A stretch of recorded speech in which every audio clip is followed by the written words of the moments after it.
नमस्कार, मी पंजाब डेक हवामान अभ्यासक मुक्काम पोस्ट गुगळी धर्मगड तालुका शिरूर जिल्हा परभणी. सर्व शेतकऱ्याला सांगू इच्छितो म्हणजे 18 मे पर्यंत राज्यात पुन्हा अवकाळी पाऊस बरसणार आहे आणि ठिकठिकाणी मोठा पाऊस पडणार आहे. सगळ्यात जास्त पश्चिम महाराष्ट्रात पडणार आहे. पश्चिम महाराष्ट्रात, उत्तर महाराष्ट्रात, त्याच्यानंतर मराठवाड्यात देखील पाऊस पडणार आहे. पूर्व विदर्भ आणि पश्चिम विदर्भात थोडाफार कमी पडणार आहे, पण ह्या 3 विभागामध्ये जास्त पाऊस पडणार आहे. म्हणून खास करून आनंदाची बातमी सर्व शेतकऱ्याला जिल्ह्यावाईज सांगू इच्छितो. म्हणजे जास्त पाऊस कोणत्या भागात पडणार आहे.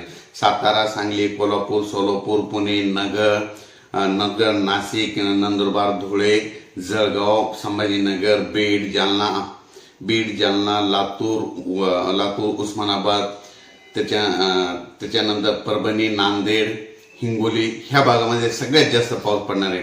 म्हणून हा अंदाज लक्षात घ्यायचा. म्हणजे जवळपास 17 तारखेपर्यंत या जिल्ह्यामध्ये जास्त पाऊस असणार आहे. म्हणून हा अंदाज लक्षात घ्यायचा. आणि शेतकऱ्याला परत सांगू इच्छितो, 18 मेच्या नंतर राज्यातील पावसाचं प्रमाण थोडं कमी होत जाणार आहे. वातावरणात बदल झाला तर परत एक मेसेज दिला जाईल. धन्यवाद.